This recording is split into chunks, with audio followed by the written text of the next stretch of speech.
Sir, Pawan Kalyan గారి మీద trolling అవుతున్న 2 ప్రశ్నలు సార్ ఇప్పుడు నేను అడిగేది. ఫస్ట్, నిన్న మహాకుంభమేళాలో ఆయన కుటుంబ సమేతంగా వెళ్లారు. భార్య, కొడుకు అకీరానందన్‌తో ఆయన నదిలో స్నానం చేస్తున్నప్పుడు మెడలో జంధ్యం కనిపించింది సార్. సో, చాలా మంది ఏమంటున్నారంటే ఆయన కాపు కదా, కాపులు జంధ్యం వేసుకోరు కదా అని అడుగుతున్నారు. సో, దాని గురించి సార్. ఇంకా రెండో ప్రశ్న ఏంటంటే, సుగాలి ప్రీతి విషయంలో ఆయన మీద చాలా విమర్శలొస్తున్నాయి. ఆ రెండిటి గురించి మీ స్పందన సార్? పవన్ కళ్యాణ్ ఏది చేసిన వివాదాలు వెన్నంటే ఉంటాయి. ఆయన గతంలో కూడా చాలా సార్లు జంధ్యం వేసుకున్నాడు. ఆయన వారాహి ఇవి చేసినప్పుడు, వ్రతాలు చేసినప్పుడు, తర్వాత ఆ మధ్య ప్రాయశ్చిత్త దీక్ష చేసినప్పుడు జంధ్యాలు వేసుకోవడం అనేది చేస్తున్నాడు ఈ మధ్యకాలంలో. ఎందుకంటే ఆయన గత కొంతకాలంగా సనాతన ధర్మం వైపు మళ్ళాడు. బీజేపీలోకి మెర్జీ చేస్తాడా పార్టీని అన్న స్థాయిలో నడుస్తుంది వ్యవహారం. ఎందుకంటే పవన్ కళ్యాణ్ మొదటి నుంచి కూడా ఐడియాలజికల్గా ఒకదాని మీద స్టాండ్ అయ్యే నేచర్ లేదు ఆయన. ఏవో మాట్లాడుతుంటాడు వేగ్గా, కానీ ఆయనకి ఒక ఐడియాలజికల్ బిలీఫ్ కానీ లేదు. నిజానికి ఎవరికి లేదు, పవన్ కళ్యాణ్కి మాత్రం ఉండాలనుకోవడంలో మనకు అర్థం లేదు. ఎందుకంటే ఏ పార్టీకి కూడా ఇవాళ ఐడియాలజికల్గా లేదు. ఇప్పుడు జగన్ ఉన్నాడు, జగన్కి ఏమైనా ఐడియాలజికల్ ఇది ఉందా? ఆయన బీజేపీతో గతంలో కలిసి లేదు, అంతకుముందు కాంగ్రెస్తో ఉన్నాడు. తర్వాత బీజేపీతో అఫ్సెల్గా లేకపోవచ్చు, కానీ 10 ఏళ్ళుగా బీజేపీతో, ఇప్పుడు కూడా బీజేపీని పల్లెత్తు మాట అనే పరిస్థితిలో జగన్ లేడు. ఇంకా తెలుగుదేశం అయితే చెప్పాల్సిన అవసరం లేదు. వాళ్ళు కమ్యూనిస్టులతో కలుస్తారు, బీజేపీతో కలుస్తుంది, కాంగ్రెస్తో కూడా కలిశాడు. కాంగ్రెస్కి యాంటీగా ఏర్పడిన తెలుగుదేశం పార్టీ కాంగ్రెస్తో మళ్ళీ కలిశాడు. చంద్రబాబు కూడా ఏ రకమైన ఐడియాలజికల్ ఇవి లేవు. ఎవరికి ఉన్నాయి? ఎవరికి లేవు దేశంలో ఇవాళ. ఒక కమ్యూనిస్టులు కొంతమందితో బీజేపీ లాంటి వాళ్ళతో కలవరు, కానీ కమ్యూనిస్టులకు కూడా వేరే రకమైన, బీజేపీతో కలిసే చంద్రబాబుతో కలుస్తారు కమ్యూనిస్టులు, మళ్ళీ డైరెక్ట్గా కలవరు అంతే బీజేపీతో. అంత తప్ప ఎవరికి కూడా ఇవాళ ఐడియాలజీ అనేది ఏమీ లేదు. అధికారమే పరమావధి. పవన్ కళ్యాణ్కి కూడా అధికారమే పరమ. అతను ఎన్ని కథలు చెప్పినా అతని గోల్ ఏంటంటే ప్రజాసేవ, ఇంకోటి చెప్తాడు, కానీ అది ఎవరు నమ్మే పరిస్థితులు లేరు. అతనికి కూడా గోల్ తను సీఎం కావాలని. తను సీఎం కావాలనుకున్నప్పుడు దానికి ఎవరు ఉపయోగపడితే వాళ్ళతో కలవడానికి అతనికి. కాకపోతే ఇక్కడ ప్రాబ్లం ఏంటంటే మిగతా వాళ్ళు ఆ స్థాయిలో ఐడియాలజీ గురించి మాట్లాడరు. అతను విపరీతమైన కన్విక్షన్ ఉన్నట్టు దానికి పద్యాలు, కవిత్వము ఇవన్నీ జోడించి ఆవేశంతో ఊగిపోతూ మాట్లాడతాడు. అక్కడ పవన్ కళ్యాణ్ పట్ల విమర్శ. మిగతా వాళ్ళు మామూలు, ఇప్పుడు చంద్రబాబు అలా మాట్లాడు, మిగతా వాళ్ళు జగన్ మాట్లాడు. పవన్ కళ్యాణ్ మాత్రం దానికి ఏదో ఒక పెద్ద బిల్డప్ ఇచ్చి, గతంలో చెగువెరా అనేవాడు, అంతకుముందు మాస్టర్ జీ అని దళిత కవితో తిరిగేవాడు బిగినింగ్లో. ఎందుకంటే నేను ఎప్పటి నుంచో చూస్తున్నాను అతను. సో ఆ తర్వాత నేను కూడా ఇంకొక 2-3 ఫ్రెండ్స్తో కలిసి 2 సార్లు కలిసాం. ఒకసారి 2 hours డిస్కస్ చేసాం, ఒకసారి 4 hours పవన్ కళ్యాణ్తో డిస్కస్ చేసాం. అప్పుడంతా కూడా చాలా జెన్యూన్ అన్నట్టు, చాలా నాకు ప్రజల పట్ల కన్సర్న్ ఉన్నట్టే మాట్లాడాడు మాతో అంతా కూడా. మేము కూడా చాలా జెన్యూన్ ఉన్నాడు ఇతను అనుకున్నాం. తర్వాత చూస్తే ఇతను ఓసరవల్లిలాగా దేనైనా మార్చేయగలడు అనేది అర్థమైంది. అంటే ఎక్స్ట్రీమ్స్ ఇవి.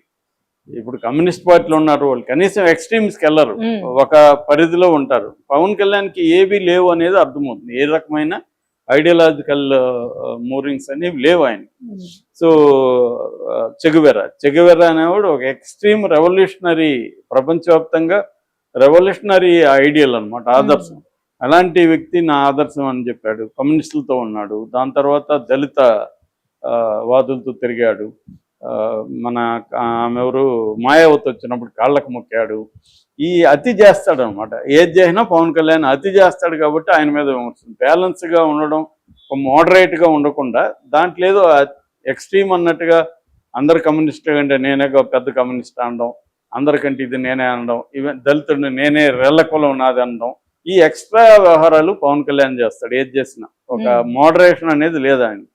ఇప్పుడేమో ఎక్స్ట్రా వెళ్ళిపోయి అసలు బీజేపీ వాళ్ళకంటే కూడా ఇతనే సనాతనం బోర్డు పెట్టాలని బీజేపీ వాళ్ళు, ఆర్ఎస్ఎస్ వాళ్ళే ఇతను డిమాండ్ చేస్తున్నాడు.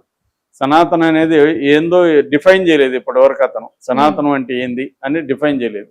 అదొక మిథ్యా పదార్థం లాగా ఎవరికి వచ్చినట్టుగా డిఫైన్ చేస్తారు సనాతనం అంటే.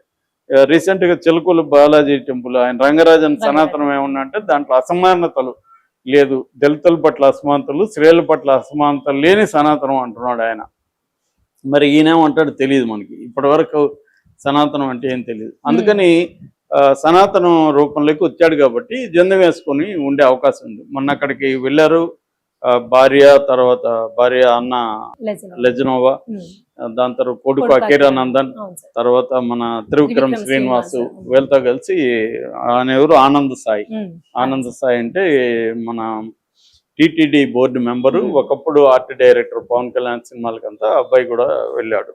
సో వీళ్ళంతా వెళ్ళినప్పుడు పవన్ కళ్యాణ్ బట్టలు తీసేసి మునగతున్నాడు, భార్య ఏం మునగట్లేదు, అలాగే ఆమె అట్లా ట్రై చేస్తుంది. ఎందుకంటే ఆమె క్రిస్టియన్.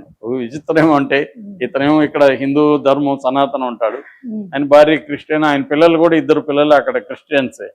సో వాళ్ళు చర్చికి వెళ్తారు, వాళ్ళు క్రిస్టియన్స్కి ప్రాక్టీస్ చేస్తారు, ఈయన సనాతనం ఉంటాడు. ఇదే విచిత్రం. ఇప్పుడు మతాంతర వివాహం చేసుకున్నప్పుడు మళ్ళీ ఈ డ్రామాలంతా ఎందుకు అంటే రాజకీయంగా. ఇప్పుడు ఈయనే కాదు, ప్రతి ఒక్కరు కులాంతర వివాహం చేసుకున్న వాళ్ళు కూడా మళ్ళీ కులాన్ని ఫాలో అవుతారు, మతాంతర వివాహం చేసుకున్న వాళ్ళు కూడా మళ్ళీ ఏది రాజకీయాలకు ఉపయోగపడితే అది చేస్తారండి. సింపుల్ చెప్పాలంటే తమ గోల్కి ఏది ఉపయోగపడితే దాన్ని, వాళ్ళకి మతం లేదు, కులం లేదు, ప్రాంతం లేదు, ఏదీ లేదు, తమ గోల్ ఏదో ఉంటుంది, వ్యక్తిగతమైన గోల్. ఆ గోల్కి ఏది ఉపయోగపడితే అది వీళ్ళందరూ కూడా ఫాలో అవుతారు. ఇతను కూడా అలాగే ఫాలో అవుతున్నాడు, పవన్ కళ్యాణ్ కూడా. అందుకని జందం వేసుకుంటా. రెండోది ఏంటంటే పవన్ కళ్యాణ్ మనం గమనిస్తే ఒక గాంధీని, ఒక ఎన్టీఆర్ని వెళ్ళి ఫాలో అవుతాడు. అంటే public perception, public performance important అనమాట. పబ్లిక్ లేకి ఏది వెళ్తుంది, నా వేషం ఎలా ఉండాలి, ఇవన్నీ అందులో సినిమా నుంచి వచ్చాడు కాబట్టి ఆయనకి ఆ ఐడియా కూడా బాగా ఉంది. అంటే వేషము, భాష, పర్ఫార్మెన్స్, ఇవన్నీ ఎలా ఉండాలి అనేది ఆయనకు తెలుసు. ఎలా ఉంటే ఎలా జనంలోకి వెళ్తుంది అనేది, అందుకనే వేషాలు కూడా మారుస్తూ ఉంటాడు పవన్ కళ్యాణ్. ఎందుకంటే ఎటువంటి ఇమేజ్ జనంలోకి తీసుకుపోవాలనేది ఒక ప్లాన్ ఆయనకు ఉంది. ఆయన ఆవేశం అంతా కూడా ఫేకే, ఆయన ఆవేశం రియల్ కాదు. ఆయన ఆవేశంగా ఉన్నట్టుగా ఒక యాక్టింగ్లోకి వెళ్తాడు. ఎందుకంటే జనాల్ని ఇంప్రెస్ చేయాలి. ఆయనకు తెలుసు ఆయన అభిమానులు ఎక్కువగా పెద్దగా ఎడ్యుకేషన్ లేని లంపెన్ యూత్, వాళ్ళకి ఇవన్నీ బాగా పనిచేస్తాయి. ఎడ్యుకేషన్ నుండి థింక్ చేసేవాడికి పనిచేయదు, వాళ్ళకి అర్థమైపోతుంది. కానీ తనకి ఉన్నది వాళ్ళు ప్రధానం కాబట్టి వీళ్ళని ఎలా ఇన్ఫ్లుయెన్స్ చేయాలనేది ఆయనకి ఒక క్లారిటీతో వెళ్తున్నాడు అనమాట. అలాగే జందెం వేసుకున్నాడు. అంత తప్ప దాని గురించి అంతకంటే వేరే చర్చ. జందెం దానికి రకరకాలుగా నెట్లో డిస్కషన్స్. అక్కడికి నార్త్ ఇండియా వెళ్ళినప్పుడు, గయా కానీ లేకపోతే ప్రయాగ వెళ్ళినప్పుడు పిండం చేసేటప్పుడు మామూలు వాళ్ళకు కూడా జందెం వేస్తారు, ఇవన్నీ. ఇంకోటి ఏంటంటే కాంట్రాడిక్టరీ ఎలిమెంట్, త్రివిక్రమ్ బ్రాహ్మణ్, ఆయన జందెం వేసుకోలే, ఈయన కాపు సామాజిక వర్గం, ఈయన జందెం వేసుకుంది. దానికి మళ్ళీ ప్రతి కులంలో కూడా బ్రాహ్మణైజేషన్ అంటారు ఇండియాలో, బ్రాహ్మణీకరణ, చిత్రీకరణ, ఈ 2 చరిత్రలో మనం చూస్తే జరుగుతాయి. అంటే మామూలు వాళ్ళు కూడా క్షత్రియులుగా మారిపోవడం, శూద్రులు కూడా బ్రాహ్మణులుగా మారిపోవడం చాలా. ఇప్పుడు ఫర్ ఎగ్జాంపుల్ కమ్మ సామాజిక వర్గంలో కూడా కమ్మ పురోహితులు, పెళ్ళిళ్ళు వీళ్ళే పురోహితులు, అట్లా దళితుల్లో కొంత దళిత పురోహితులు ఉంటారు. ఇట్లా ఉన్నది మన దేశంలో ఏంటంటే ఫ్లెక్సిబిలిటీ అనమాట. వీళ్ళు కూడా పురోహితులకి దక్షిణము కొంత మంచిగా అదిస్తే రూల్స్ మార్చేస్తారు. రూల్స్ మార్చి మనకు కావాల్సిన విధంగా రూల్స్ని బెండ్ అండ్ బ్రేక్, ఈ 2 కూడా చేస్తుంటారు అన్నమాట. అలాగే పవన్ కళ్యాణ్ ఈ గోల్కి అనుగుణంగా చేసుకున్నాడు. ఇక సుగాలి కేసు, సుగాలి ప్రీతి అనే అమ్మాయి 10th క్లాస్ చదువుతోంది. కర్నూలులో కట్టమంచి రామలింగారెడ్డి రెసిడెన్షియల్ స్కూల్లో ఉండింది, హాస్టల్లో ఉండేది. ఒక మిస్టీరియస్గా అమ్మాయి చనిపోయింది, ఆత్మహత్య చేసుకుందని వాళ్ళు చెప్పారు. లేదు, అమ్మాయిని ఆ కరస్పాండెంట్ వాళ్ళ కొడుకులు రేప్ చేసి చంపేశారని వాళ్ళ తల్లిదండ్రులు రాజు నాయక్, పార్వతి ఆరోపించారు. అది అప్పట్లో చంద్రబాబు ప్రభుత్వం ఉంది, దాని మీద పెద్ద వ్యతిరేకత వచ్చినా కూడా చంద్రబాబు పట్టించుకోలేదు. జస్టిస్ ఫర్ సుగాలి ప్రీతి అని ఒక ఉద్యమం వచ్చింది.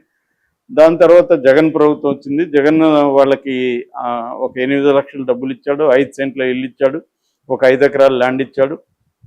దాని తర్వాత అప్పట్లోనే చంద్రబాబు పీరియడ్లోనే కేసులు పెట్టారు, వీళ్ళు అరెస్ట్ అయ్యి బయటకు వచ్చేసారు.